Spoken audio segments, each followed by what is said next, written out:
ففروا إلى الله إني لكم منه نذير مبين. Bismillahirrahmanirrahim. Assalamualaikum warahmatullahi wabarakatuh. Ustaz, ini sih lebih kepada yang pertanyaan yang tadi mengenai anak, mengenai keluarga kita lah intinya, bahwa kira-kira kondisi seperti apa anak kita itu dihukumi, apa yang dia lakukan itu langsung impact kepada dia sendiri. Contohnya misalnya kita tahu sekarang banyak kondisi lingkungan yang menyebabkan mungkin kalau kita dengar apa yang dia ucapkan itu adalah jauh dari tauhid, intinya malah kesyirikan gitu loh. Jadi intinya sejak umur atau kondisi kapan itu amalan-amalan yang dilakukan oleh anak-anak kita itu dihukumi amalan dia langsung, karena sangat riskan sekali kalau kita lihat. Memang anak-anak kita kadang bicaranya pun jauh dari itu. Kemudian yang kedua adalah tipsnya bagaimana cara keluarga kita, intinya keluarga kita bisa mendidik anak-anak kita sejak dini tauhid ini. Itu aja, Ustaz. Makasih. Ya, barakallahu fiik. Jadi memang kalau ada kesalahan yang terjadi pada anak, apalagi terkait dengan masalah tauhid ya, mengandung hal-hal yang haram dia ucapkan, itu langsung dipegang pada hal itu, diperbaiki langsung. Jangan dibiarkan. Tadi kamu berucap begini itu nggak bagus, ya, nggak bagusnya begini dan begini. Padahal yang bisa ditangkap.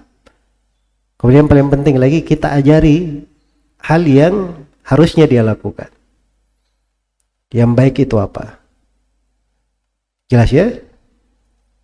Misalnya sebagian anak ya, kadang karena pergaulan apa, kalau dapat sesuatu, wah ini lagi sialan lo, apa segala macam.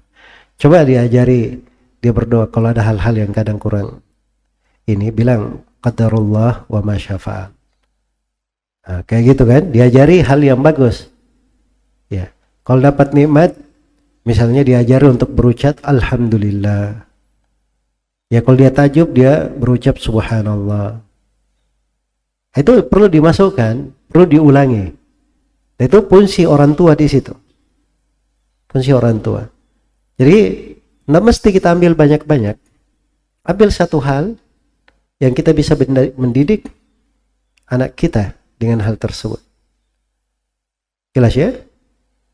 Itu ada satu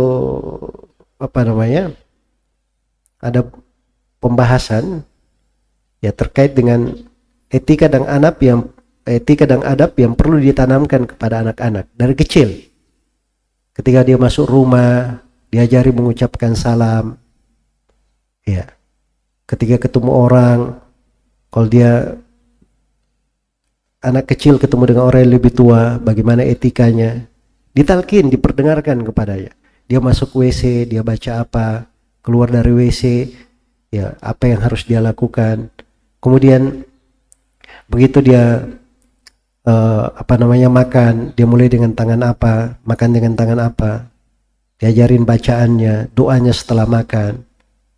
Etika-etika ini ketika masuk satu persatu itu akan memberi pengaruh pada kejiwaannya. Jangankan etika, bahasa saja, orang berbahasa. Itu kata Syekhul Islam Ibnu Taimiyah, bahasa itu bisa mempengaruhi pikiran, adab dan kebiasaan seorang, bahasa yang dia pakai. Jelas ya? Apalagi pada adab-adab dan etikanya. Makanya kalau kita didik mereka, kita ambil poin-poin yang memang harus dimasukkan. Nah, itu kalau dia terjadi jatuh kesalahan, langsung kita tahan di dalam hal tersebut. Adapun terkait dengan anak kecil, namanya anak kecil ya, ada hal-hal yang dia belum dihisap karena dia masih kecil di dalam hal tersebut, dalam ucapan maupun perbuatan. Tapi ada sebagian perbuatan anak kecil terkait dengan orang dewasa, terkait dengan orang tuanya atau orang yang menyuruhnya atau orang yang mengajarkannya, memberi contoh kepadanya, itu terkait dengannya berupa dosa, pertanggungjawaban maupun yang lainnya. Ya, tapi anak kecil itu sendiri, ya pada dasarnya kalau dia masih kecil, itu belum dihisap untuk hal tersebut. Semoga Allah memberi taufik kepada semuanya.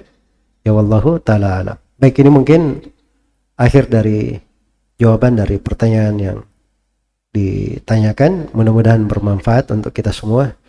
Dan insyaallah ta'ala kita akan berjumpa lagi di pertemuan yang lainnya. Subhanakallahumma wa bihamdik asyhadu an la ilaha illa anta astaghfiruka wa atubu ilaik. Walhamdulillahi rabbil alamin. Wassalamualaikum warahmatullahi wabarakatuh.